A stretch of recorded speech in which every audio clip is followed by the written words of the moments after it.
Hey everybody, it's Ron from Pick Dawgz, and this is Ron's Rundown. We're going to go over the MLB game scheduled for Wednesday, September 11th, 2024. If you like what you see, make sure to give this video a big thumbs up and subscribe to our channel. Don't forget to put your baseball picks in the comments section below. And if you're looking for my best bets, including my daily rundown best bet in the MLB, you can find those at the premium picks tab at pickdawgz.com. There's also a link in the description. Alrighty, here we go. Here are the games for Wednesday in Major League Baseball. First up, an afternoon game between the Marlins and the Pirates. It's going to be 12:35 Eastern, and it's going to be Bailey Falter for Pittsburgh, no official starter for the Marlins. Miami's actually been pretty decent against left-handed pitching in the last month, right around league average in OPS and isolated power. And Bailey Falter's not in the best form right now for Pittsburgh. We know his ERA is above 4.4 on the season, but you look at his last few starts. I mean, his last 5 games, 4+ runs in 3 of the last 5, and he hasn't necessarily faced the toughest of lineups recently. I mean, the Nationals, Guardians, Reds, Mariners in those last 4 games. So for me, I think the Marlins can get to him for a few runs and cover this run line, if not win the game outright. So give me Miami in this one. Next up, the Guardians and the White Sox. We're going to see Matthew Boyd and Davis Martin on the mound. And the White Sox have notably struggled against lefties this season. That includes the last 30 days where they're dead last in OPS and isolated power. And Matthew Boyd's pitching well. We saw him pitch well at Los Angeles against the Dodgers in a 3-1 Guardians win. Not an easy lineup to face, but Boyd went 6 innings, a 1-run ball with 6 strikeouts. We mentioned he pitched really well in his rehab starts before making the move to the major league level, and now in his first 5 games of the season, 28 2/3 innings, only 7 earned runs given up, good enough for a 2.2 ERA. I think he pitches well, but Davis Martin on the other side has also pitched well for Chicago, and the Guardians have not been the best against right-handed pitching in the last month either. I think we see a low-scoring game, especially in the first half of this one. I could see the White Sox bullpen struggling towards the end of it, but give me the under in the first 5. Next up, the New York Mets and the Toronto Blue Jays. Sean Manaea and Bowden Francis are your starters. I like the under in this game as well, but this time in the full game, as Sean Manaea has been pitching so well recently for the Mets, especially in the second half, and he just looked like a completely different pitcher. He's been able to miss a ton of bats, and the Blue Jays have not been great against lefties in the last month, so I think he pitches well, quality start. Bowden Francis, we've mentioned he's been one of the hottest pitchers in baseball in the American League, and his last game wasn't his best, but still was a quality start against a tough Phillies lineup. 6 innings, 3 runs. He gave up 2 home runs, but 6 strikeouts. So I think Francis can pitch well against a Mets team that's been strong offensively, but I would say in the last week or so, not the best, and at least not the most consistent. I think we see an under here in New York, Toronto. Next up, the Rangers and the Diamondbacks from Chase Field. We got Cody Bradford and Merrill Kelly on the mound. Now, we talked about how, eventually we expected Merrill Kelly to get back to form, to be the clear number 1B or number 2 in that rotation behind Zach Gallen, and we saw that really good outing from him in that last game. 7 innings, 8 strikeouts, only 2 runs given up. Ended up being a Diamondbacks loss, but Kelly definitely had his best start in a while in that game. I think he can build off of that outing against a Rangers team. It's just been so-so against righties this year. And Cody Bradford's in great form on the other side, but this is a very tough Diamondbacks lineup against lefties. And Bradford, while he's pitched well, has also faced a really weak strength of schedule recently. The Angels, the A's, Guardians, Pirates, a lot of those teams near the bottom of the league against lefties in the last month. So now you're on the road at a hitter-friendly ballpark against one of the toughest lineups in baseball, a team that does such a good job at limiting strikeouts. I got to roll the Diamondbacks in this game on the money line. Next up, the Rockies and the Tigers from Comerica Park. We're going to see Austin Gomber and Casey Mize on the mound. Austin Gomber had one of his best starts of his career in that last game against the Braves. He goes on the road and goes 8 innings of only 1-run baseball. Gave up a run in that first inning, didn't look back. He was excellent the rest of the way. Had 6 strikeouts, kept the ball on the ground, had no walks given up as well. And he's, honestly, overall been pitching pretty well in the last 5 games, giving up 3 runs or fewer in 4 of those 5. You look at Casey Mize on the other side, to me, just hasn't looked the sharpest, at least at the major league level this season. We know he's returning from a big-time injury this season, and it just doesn't look like he's 100%. 2-6 record, 4.3 ERA. Last game, 5 1/3, giving up 3 runs, 2 home runs. Makes it at least 1 homer in 3 of his last 4. His strikeout numbers just haven't really been there, haven't been consistent this year. And while the Rockies' offense is not the best away from cores, we've seen them be competitive on the road in a few of these spots recently. I think we see a low-scoring Rockies win in this game. I'll take the 1.5 in the money line with the Colorado Rockies. Next up, the Tampa Bay Rays taking on the Philadelphia Phillies. Shane Baz and Zach Wheeler are your starters. Zach Wheeler's in great form. This looks to be a pretty good matchup for him. He's pitching at home. He's facing a Rays team. It's just not been great against righties in the last month. I think Wheeler can go 6-7 strong innings like we've seen recently from him. A lot of quality starts recently. Shane Bosdo on the other side, while his control might not be the best, he's also pitching well for Tampa Bay. The Phillies have just been so-so against righties in the last month, right around league average. I think we see a low-scoring game in this one, and I think the Phillies end up winning it, but give me the under in Rays Phillies. Next up, we'll go to the NL East as the Braves take on the Nationals. We got Max Fried and Jake Irvin on the mound.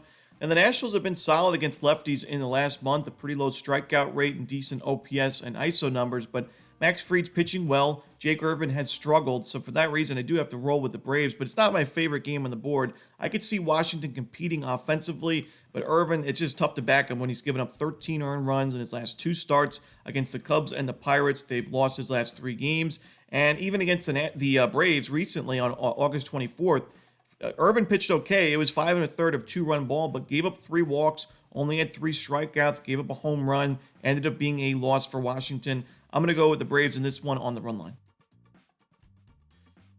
Next up, we go to Yankee Stadium as the Royals take on the Yankees. We got Cole Ragans and Luis Gil on the mound. Pretty good pitching matchup in this one.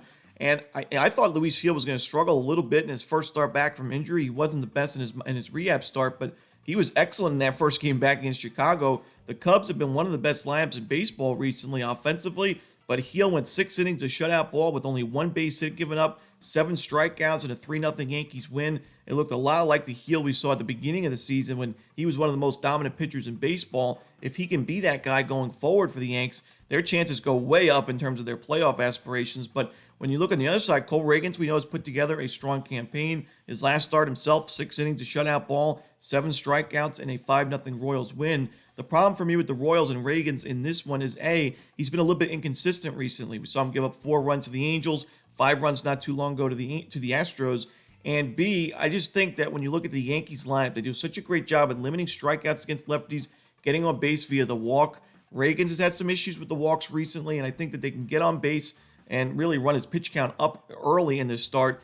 Then I don't know if the Royals offense is going to back him up too much against Luis Gil and the Yankees bullpen. So I just think it's a tough matchup for Ragans and the Royals. I'm going to roll with the Yanks in this one on the money line and run line. Next up, the Angels and the Twins. Jack Kohanowitz and Zebby Matthews are your starters.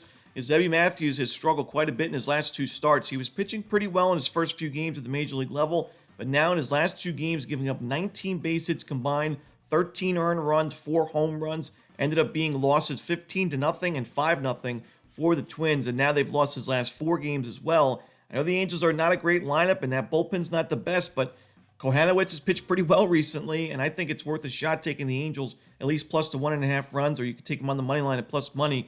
Kohanowitz has just been the much better starting pitcher recently. I do worry about the fact that he only had he had no strikeouts in that last game in 6 innings against the Rangers, 8 base hits to go with it, but he's given up 3 earned runs or fewer in his last 5 games. All those were quality starts, so I'm going to roll with the Angels here plus the 1.5 runs, but not my favorite game on the board. Next up, the Orioles and the Red Sox. We got Dean Kramer and Nick Pivetta on the mound.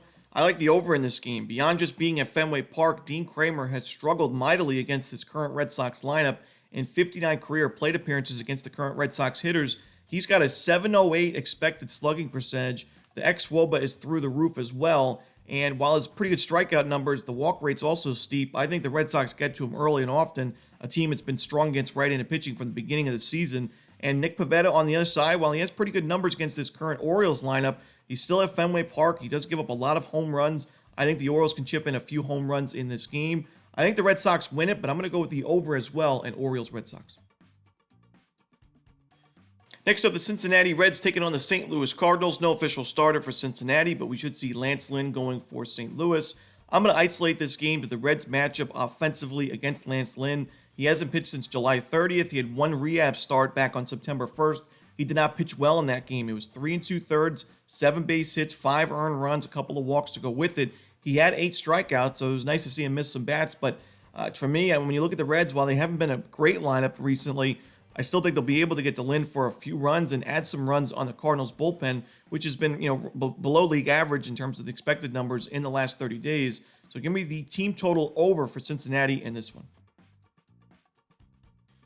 Next up, we see the San Diego Padres taking on the Seattle Mariners. We got Michael King and Brian Wu on the mound. Michael King had a great matchup against the Giants in his last game. It was at Petco Park. He was looking for a bounce back. He took care of business in that one. 6 innings, 1 run, 8 strikeouts, in a 5-1 Padres win and run line cover. I think King pitches well in this game as well. I mean, the Mariners have not been a great lineup this season. King has been a sharp starting pitching option. Although you look at those struggles against St. Louis and the Mets, before that he was a quality start machine. I think he gets back to that going forward. Brian Wu's had a great season, but recently he's given up in his last 11 1/3, 6 earned runs and 4 home runs. So I think the Padres can get to him. This is a very strong lineup. They limit strikeouts. Give me San Diego in this one on the money line. Next up, the Milwaukee Brewers taking on the San Francisco Giants. We got Colin Ray and Blake Snell on the mound. Now, the Brewers have crushed left-handed pitching in the last month. They're number 1 in isolated power against lefties in the last 30 days.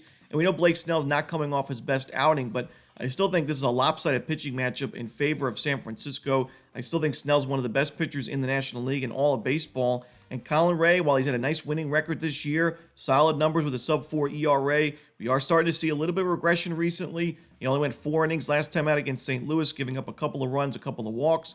Before that, another 4-inning performance, 3 earned runs, couple of homers to go with it. He's given up now in his last 5 games combined 8 home runs, and that's a concern against a San Francisco team that's very home run dependent offensively. I'm going to go with the Giants in this one on the money line. Next up, we see the Chicago Cubs taking on the Los Angeles Dodgers. Jordan Wicks and Bobby Miller are your starters. This is a tough game because the Dodgers have hit lefties very well over the years, this year and in the last month, and Jordan Wicks is not coming off his best start. But on the flip side, the Cubs have been very strong recently against righties. Bobby Miller gave up 7 earned runs and 3 home runs against the Angels in his last game. The Angels are one of the worst lineups in baseball, so that's a concern. And when you look at the bullpens, I think the Cubs have the advantage there. In the last 30 days, their expected numbers have been superior. Their strikeout rate in the bullpen's been through the roof as well. I got to roll with the Cubs in this game. I think they're getting a better price here, obviously, as they are the road team against a very public favorite in the Dodgers.